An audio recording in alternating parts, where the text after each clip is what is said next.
Bravo.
Kiri ku simu.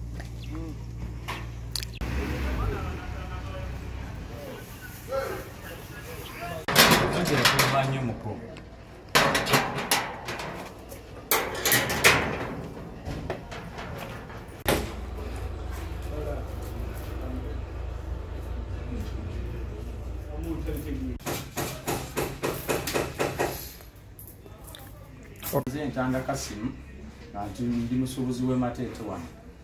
Mwami Bbaale tuba tutambudde naye okuva mu Gw'omusanvu ogw'omwaka ogwenda tumuguze emmwanyi wasasula waleeta ssente tumuwa watwala.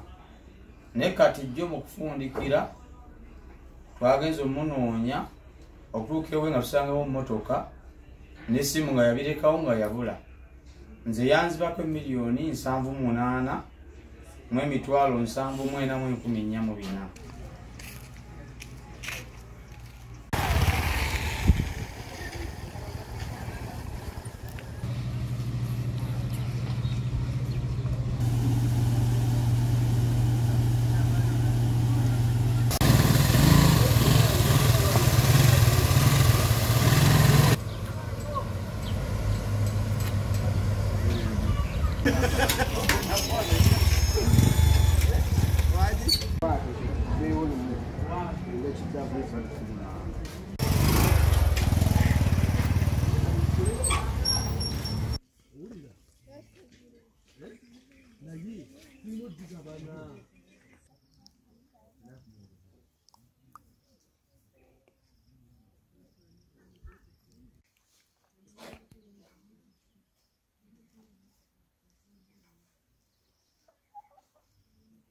Sente ezo tezaali naffe ezaffe twewola mu banka ne tukola emirimu n'abantu ate mwalimu n'ez'abasuubuzi abalala bannange twewola emmwanyi wetutunda emmwanyi tubasasula abantu. Kati Bbaale sente zonna azitutte era kati saawa eno ndi mu mabanja g'abantu bammanja. Kubanga Mr. Bbaale yakoze ekintu kyo mu bugenderevu so si mwali bugenderevu naye yakikoze mu bugenderevu nga kikakasa. Tusaba okutuyamba nse kutuyamba yenna bamunoonye okulanga tafuluma ggwanga tebakuwa walaga okusasulwa lw'ensonga nti ffe nga ffe abasuubuzi naffe situletengeredde tuli mu looni kati abantu abamanyi abantu kati manyi zizo bazikubyuza nti zizo weziri naye situlina sente zigenda basasula nkyaba bannaffe batuwola emmwanyi ate naffe tuwola so ate naffe tulidde okubasasula nakati obudde buno kyetugenda okukola kwe kusinga ebyaffe. Kati ennaku zino zonna ndi ku muyiggo munoonya talabikako abantu bammanja emmwanyi tezaali zange nga mbalabye abangi ku factory bonna babanja ssente zaabwe era baagala kumpawaabira. Mukyala we yatugamba nti Bbaale naye yava ewaka nga tamusiibudde, yamugamba ngenzeko mu tawuni nkomawo, naye mbu yatwala ensawo n'engoye peya 2 n'agenda okuvako naye akatadda mumulaba. Bagenda kutwala ebyaffe kuba sente olumu bwe tuwa abantu olumu tuzijja mu banka, kati banka zibanja katusaba ku buyambi. Naye yabula kuba lyatikke mwanyi taddangamu kulabika, yatwala ssente nnyingi, abantu batubanja, situlina kyakubasasuza, tuli tunulira byonna nga bikyatusobedde. Essimu yazireka wuwe, tulina bwe kumufundira, emmotoka eri wuwe, kutwanditandikira okuga nti ayo emmotoka bagirabye mu kitundu gundi, oba essimu tukuba etambulira mu kitundu gundi. Tusaba okuyambibwa. Tubadde tuludde nga tutambula naye okuva mwezi ng'ogw'omunaana, era nga ajja atusasula. Naye ku luno bwe yatisse mwanyi tiyajjako essimu, sibaze muwuliza talabikako. Miliyoni ziri 4 n'okusoba yatwala emmwanyi.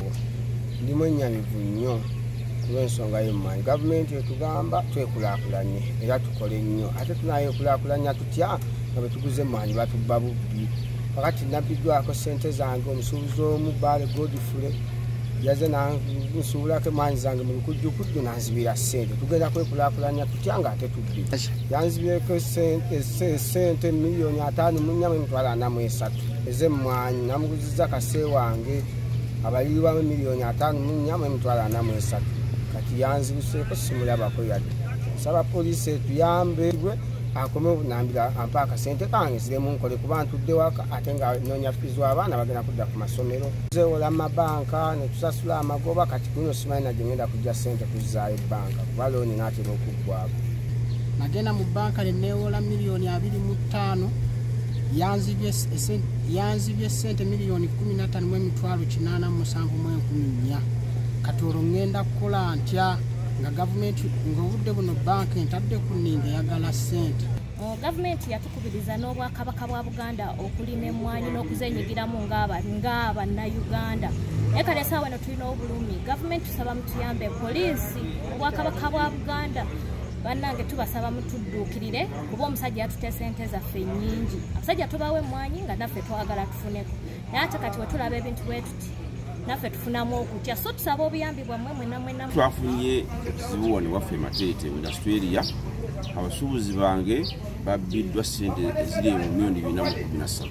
Omwana oyo ayitibwa Geoffrey Bbaale. Tubajje tukola naye wano ng'ajja n'atikka wano emmwanyi okuviira mu Gw'omunaana omwaka oguwedde.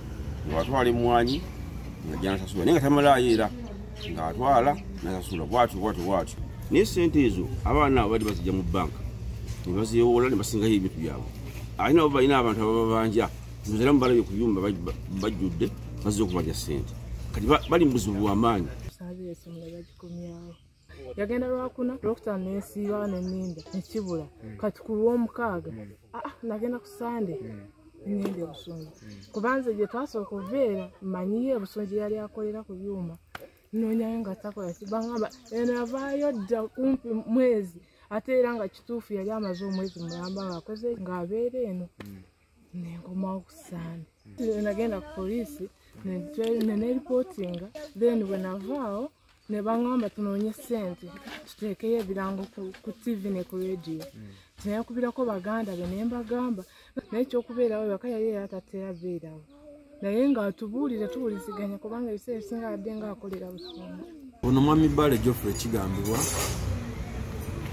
bw'atyo yagenze maaso n'abeera nga atwala emmaali y'abasuubuzi eno gye tuyita kase, emmwanyi za kase ezibaliirwamu miliyoni ezikunukkiriza mu miliyoni 4 ng'azijja ku basuubuzi abakolera mu Mateete industrial area. Ono okuva lwe yatwala emmwanyi zaabwe taddangamu kulabikako nga n'amasimu bagakubako takyagakwata. Omukyala naye yagenze maaso n'abeera nga talaba bbaawe, kwe kugenda ku poliisi y'Ekinoni n'abeera nga aggulawo omusango gw'okugula kwa bbaawe, nagwo tuli mu gunoonyezaako nga poliisi. Ne kino ekyokuba nti yabulankanya ssente z'abasajja b'emmwanyi, abasuubuzi b'emmwanyi, nakyo tuli mu kinoonyerezaako. Mirira ebikolwa nga bino eri abantu be beesiga ne babeera nga ate bagenda maaso n'okulyamba naabo olukwe. Awo nno ate ne tubeera nga tulabula n'abasuubuzi bano okwewalira ddala okwesiga abantu sekinoomu nga bano. Kuba tosobola kuddira maali ekunokkiriza miliyoni 4+ n'obeera nga ogyesiga n'omuntu omu.